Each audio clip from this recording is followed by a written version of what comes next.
Há tempos eu sou obcecado por Uzumaki. Desde a primeira vez que eu li, algo sempre me fascinou sobre essa história. Tem algo profundamente inquietante sobre esse mangá que eu nunca realmente consegui descrever ou identificar. Tudo que eu sei é que, depois de ler os seus primeiros capítulos antes de dormir, naquela noite eu acordei no meio da madrugada com a terrível sensação de sufocamento. Desde então, esse tem sido a minha resposta sempre que me perguntam qual é o horror cósmico mais assustador que você já viu.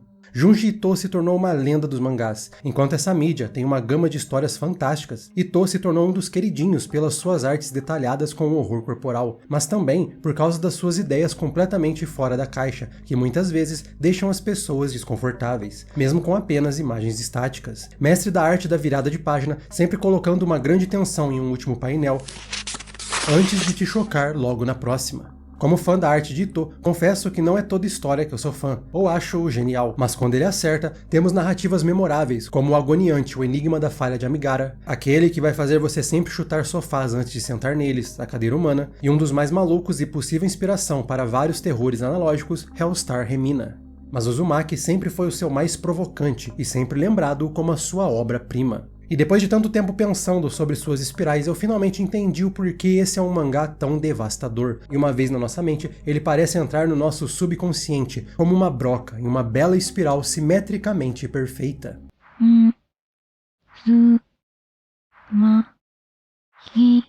E por que o Uzumaki é assim tão assustador? Por que ele dialoga tanto com os nossos medos? Será que é apenas por causa das imagens grotescas? Ou será que o Uzumaki pode ser muito mais psicológico do que apenas a sua imagem? Spoilers é a segunda opção. Com isso, hoje vamos explorar por que o Uzumaki é assim tão marcante e por que é tão fácil cairmos nessa espiral que nos tira o controle. Podemos escapar dessa terrível armadilha?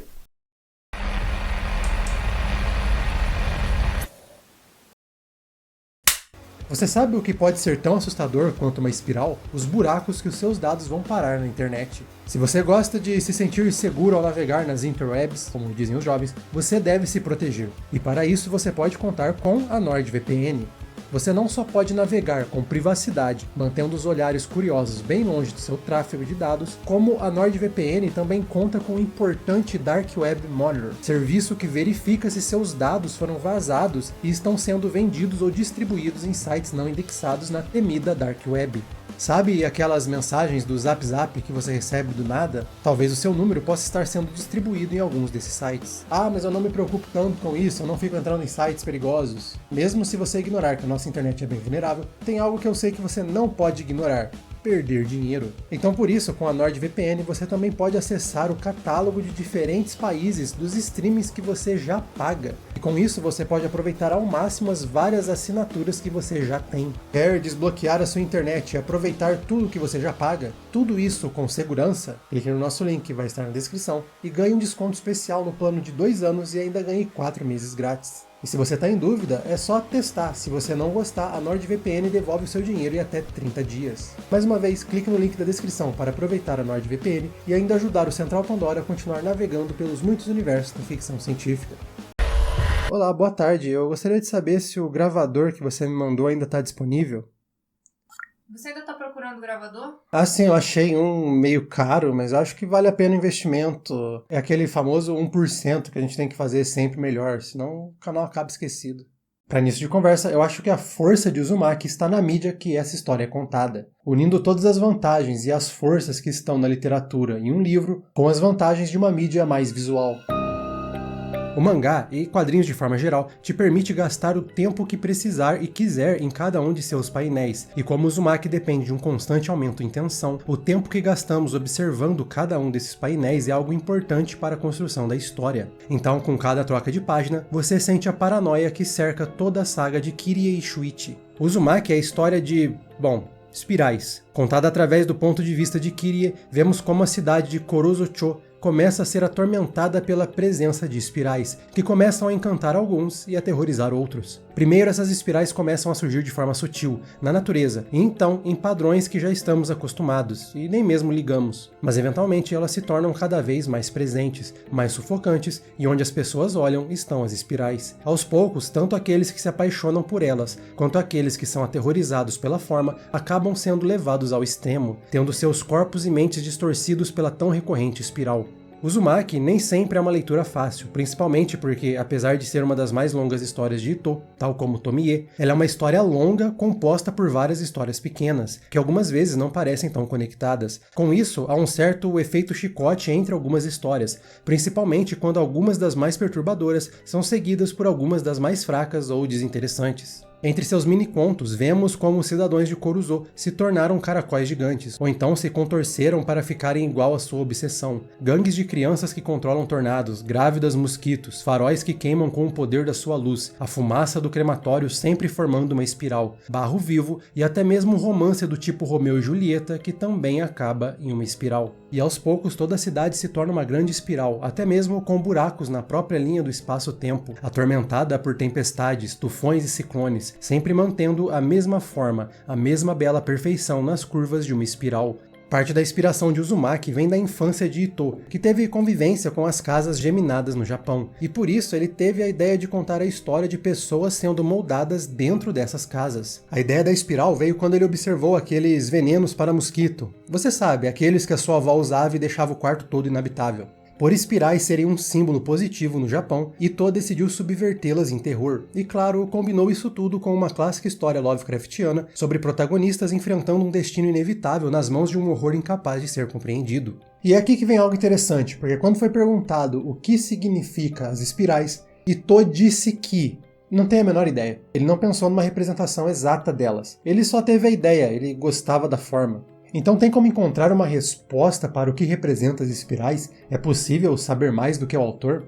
Ou depois que a sua arte é criada, ela é algo que não pode mais ser controlada e assume uma forma para si mesma, e interpretações diferentes? Para entender o que elas representam, é importante conhecermos mais da história de cada um dos moradores afetados por essas espirais. Pelo menos algumas das histórias mais importantes. E a primeira, e talvez a mais marcante, é a história dos pais de Shuichi. O primeiro que começa a ser afetado pelas espirais é o pai de Shuichi, Saito. Ele começa a se encantar pela forma da espiral, observando caracóis e coletando tudo que tinha esse padrão. Segundo ele, nada era como a espiral na natureza, e elas o enchiam de fascínio, a ponto dele não mais comer nada que não tivesse o padrão, mexendo a sua sopa para poder observar o vórtex, apenas tomando banho na água em movimento giratório. Uma vez que ele fixa os olhos nas espirais, ele não nos ouve mais, ele apenas encara a espiral, e o mais estranho é que seus olhos começam a girar e girar. Chega a um ponto em que a sua esposa, desesperada para ter o marido de volta, joga fora sua coleção de espirais, o que o faz a agredir e ameaçar o próprio filho. O pai de Shuichi então revela que ele consumiu tantas espirais que ele consegue tornar tudo uma. Basta ele revirar os olhos. Mais tarde, quando Kirie o encontra, Saito mostra o quanto as espirais já afetaram o seu corpo.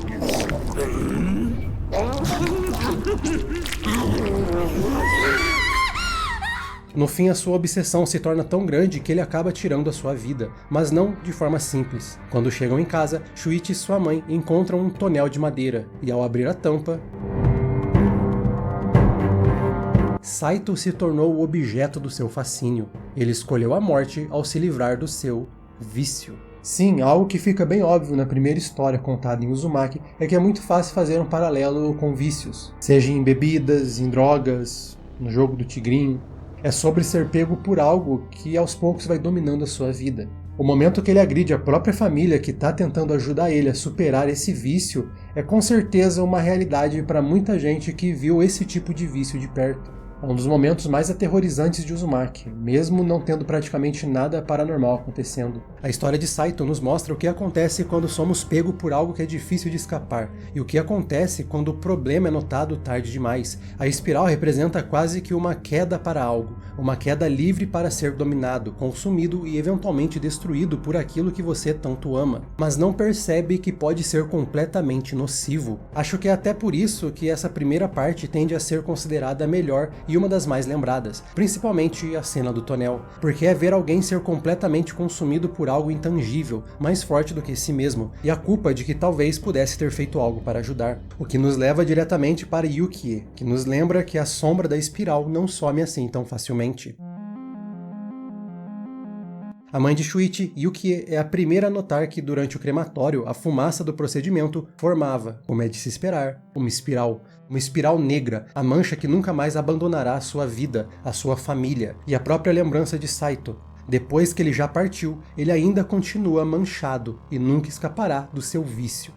E aqui a espiral ganha outra representação. Após ver a fumaça, Yukie acaba enlouquecendo, e ela começa a temer toda espiral que vê, porque elas lembram do corpo retorcido do seu marido, seja no seu cabelo, o que a faz arrancar todos os seus fios, e quando ela percebe que as suas digitais são espirais, ela corta a ponta de seus dedos. Mas ainda assim, ela continua atormentada pelo passado de Saito, e Shuichi sabe que o pior vai acontecer quando ela descobrir que dentro do seu ouvido tem espirais. Se em Saito vemos alguém consumido pelo vício, em Yukie vemos alguém consumido pelo luto, pela dor, e pelo medo e o trauma de tudo que vivenciou.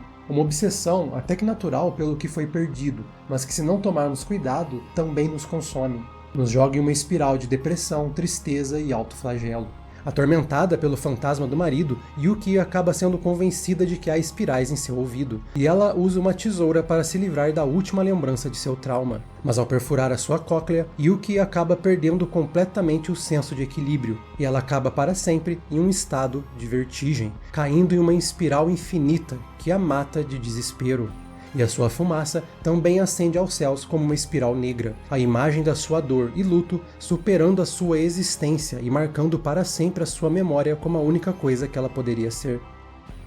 Em suas primeiras tragédias, Uzumaki nos fala sobre uma vida perdida pelo vício e uma vida perdida para o luto. E aqui já começamos a ver um esboço do que as espirais realmente representam. Em seu formato, como é explorado na própria escrita de Ito, a armadilha da espiral é que ela captura o seu olhar, ela controla para onde o seu olho vai. Sem você perceber, ela domina sua orientação, e se ela é capaz de controlar isso, o que mais ela é capaz de controlar?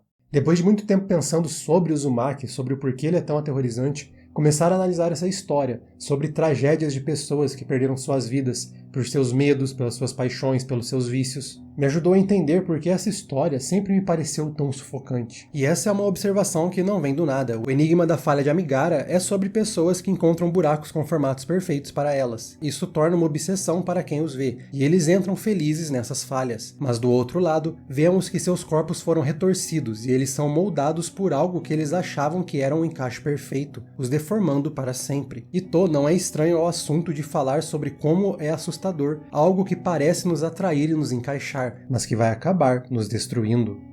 No caso de Uzumaki, vemos os residentes da cidade lidando com essas situações inescapáveis, não apenas por aquilo que os atrai, mas também as coisas que são impostas a eles. Outra famosa história dentro de Uzumaki é a do aluno, e depois de vários moradores, que acabam se tornando um caracol humano. A transformação começa não com mudanças físicas, mas com o bullying. Katayama é um aluno que sempre chega atrasado, todo molhado e sempre andando lentamente. O que faz Tsumura, o bully da classe, o comparar com um caracol. E a sua lentidão aumenta cada vez mais, tornando o bullying cada vez pior. E quanto mais chove e mais Katayama é chamado de uma lesma humana, mais a maldição da espiral o afeta. Então, ele se torna aquilo que os seus algozes o convenceram de que ele era. E nos diálogos é indicado que Katayama já tinha problemas com a escola mesmo antes da maldição da espiral começar. Agora, diferente de um vício ou do luto, a espiral representa talvez a depressão de alguém que é atormentado por seus iguais, um adolescente que sofre na escola, e isso aos poucos o deforma, o destrói de dentro para fora, até que ele se torne o monstro que aqueles ao seu redor diziam que ele era, a ponto dele deixar de ser aceito pelos próprios pais, se tornando uma grande pária, um grande fracasso pela visão de todo mundo. A história de Katayama nos fala sobre como a espiral para o horror pode começar de qualquer momento, até mesmo aquelas piadas inocentes na escola. Para alguns, pode ser o começo da sua maldição inescapável. E o bully, Tsumura, é consumido pela sua própria falta de empatia, se tornando exatamente aquilo que ele transformou o outro, sem perceber que o poder de superioridade que humilhar os outros nos dá é um caminho de mão dupla, deformando os dois lados dessa obsessão. As espirais de Uzumaki ganham diferentes motivos, mas sempre com uma mesma mensagem final. Ora, ela é alcançada pela própria pessoa, ora imposta. Em outra famosa história, talvez a mais famosa da coleção, conhecemos Azami, uma estudante com uma pequena cicatriz em formato de meia-lua na testa. Uma garota que é irresistível para todos os garotos que conhece, Mas ao conhecer Shuichi, já paranoico com as espirais, ela encontra alguém que não sente atração imediata por ela, e isso fere o seu orgulho, a ponto de então ela se tornar irresistivelmente atraída pelo garoto, sem entender por que ele não dá a atenção que ela quer, e com isso a sua espiral começa a se formar. O ego ferido, que se torna uma tentativa desesperada de provar que a sua percepção sobre si mesmo estava assim correta. Um desespero que a torna cada vez mais assustadora para quem está à sua volta, e literalmente a consome de dentro para fora. Já dessa vez, a espiral representa o ego, mais especificamente um ego fragilizado. Quando somos desafiados por algo que talvez fira nossa percepção, podemos, em vez de tentar aprender com as críticas ou então aceitar opiniões diferentes, nos tornemos uma versão tóxica de nós mesmos, uma espiral sempre tentando provar que estamos certos o tempo todo, também nos tornando cada vez mais assustadores e consumindo tudo ao nosso caminho. A atenção como obsessão nociva volta no arco do cabelo, em que Kirie começa a ter cachos que se tornam espirais, e isso a faz chamar muita atenção para o seu cabelo, para si mesma, uma atenção que ela definitivamente não quer. Mas ao tentar cortar suas mechas, o cabelo ataca a cabeleireira e também passa a ameaçar a vida de Kirie, a sufocando e a obrigando a aceitar a atenção que tira cada vez mais a sua energia. É uma atenção que causa vergonha, de um fascínio do público que oprime, que causa desespero. Com Kirie sendo uma garota do ensino médio, é desolador você tentar colocar ela na situação de meninas que passaram por situações reais e similares. Situações que fariam uma adolescente ter esse tipo de olhos em cima dela o tempo todo, a ponto de destruir completamente a sua confiança, a sua personalidade, a sua vida. Na contramão, a sua amiga, que também ganha belas madeixas, adora a atenção que tem. Ela literalmente luta para mantê-la, em uma grande batalha de cabelos. Mas vemos que essa é uma atenção que drena sua energia. Vemos que ao tentar manter a sua popularidade, os olhos voltados para ela, ela acaba dando a sua vida para o conteúdo, para o cabelo, para a espiral. Não sobra nada além do seu corpo, seco, sem energia, com apenas o cabelo sobrevivendo às custas da sua própria saúde. O difícil de falar de Uzumaki é que são várias histórias, e se eu fosse falar de todas, eu ficaria aqui por mais de 1 hora, porque eu tenho certeza que alguns de vocês gostariam. Mas o meu objetivo aqui é entender por que Uzumaki é uma obra que mexe tanto com o nosso subconsciente. Por isso eu vou pular algumas coisas, e é porque eu também quero que você leia Uzumaki. Eu recomendo muito que você procure essa leitura e tenha essa experiência em primeira mão. E das coisas que eu tô pulando, basta você saber que o hospital fica bem maluco em um determinado momento.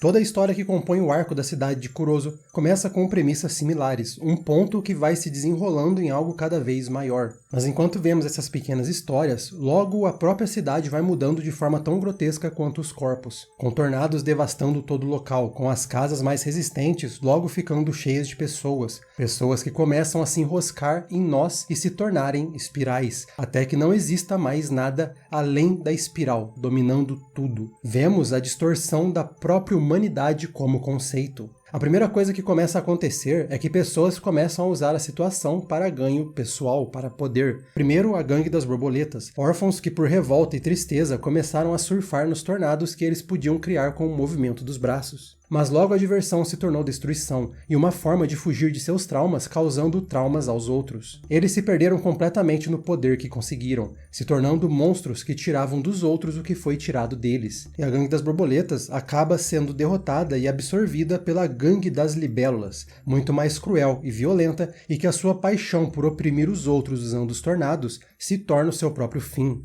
Eles são absorvidos pelas suas ferramentas de violência. Aqui, é claro, o poder pode se tornar uma armadilha inescapável, independente do porquê você quer esse poder. Seja por trauma, seja por defesa, seja por sobrevivência. Ele pode se tornar uma coisa vil. Ele pode te tornar obcecado por ele, e então ele se torna sua espiral, te tornando cruel, implacável, sádico, até você esquecer o porquê você queria ele no começo de tudo. Uma outra característica dos libélulas é que eles começaram a assar e comer alguns dos humanos que estavam se tornando caracóis, e isso é visto como algo cruel, de início.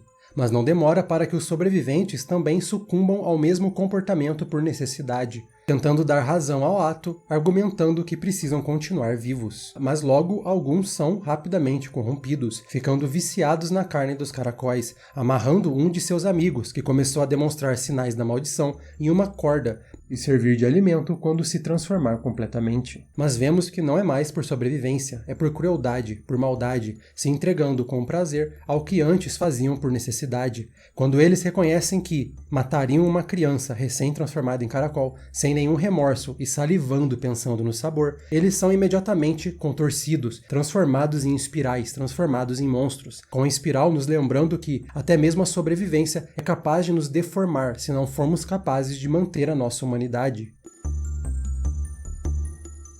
A mais trágica das espirais que vemos em toda a história é a de Shuichi, o primeiro a notar as formas, a perder os pais e a ter medo desse padrão. Ele está ao lado de Kiria durante toda a história, mas se você prestar atenção nele em vez da protagonista, é bem possível ver que Shuichi está aos poucos sendo consumido pela depressão.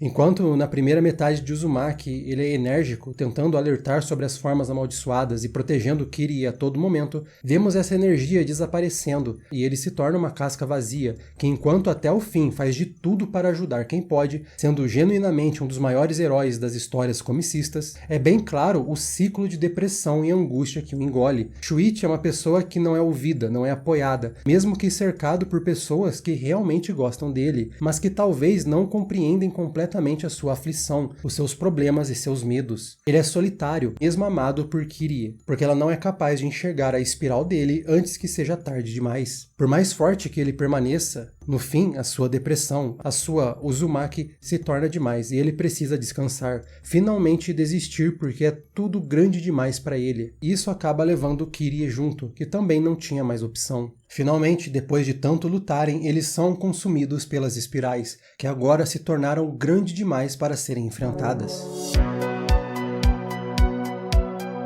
A jornada de Shuichi é avassaladora, porque, como leitores, nós sabemos que ele está certo e conseguimos ver o que está acontecendo com ele, mas com todo mundo preocupado com outras espirais, a sua saúde mental é negligenciada e o vemos desistir aos poucos até se entregar completamente. Quantos Shuichi não temos ao nosso redor? Quantos não são nós mesmos? E esse é o ponto de Uzumaki. Como ele mesmo diz em um momento, a maldição pega todos aqueles que não andam rápido demais para evitá-la. Uma vez foi dito que seus vícios engolirão qualquer quantidade de tempo. Uzumaki vai além. Seus traumas, suas dores, suas obsessões, o seu trabalho, a sua ideologia, a sua ambição, os seus algozes, a sua vaidade, seu poder e até mesmo a sua necessidade de sobrevivência vão engolir tudo que você tem, tudo que você é, e transformar em algo que você não mais reconhece. É o terror de ser preso na espiral, cada vez mais afundando em uma única direção, focado em uma única forma, em um único objetivo. Essa é a maldição de Uzumaki, é o que eu acho que as espirais representam. E por que eu lembro tanto dos pesadelos que ele me causou?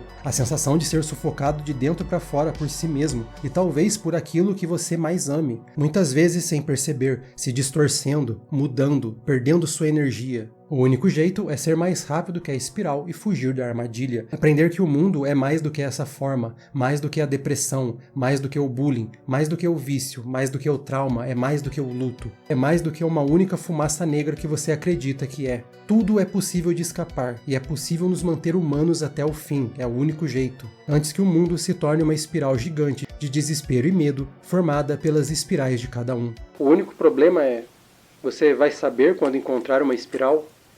Ou quando ela vai encontrar você?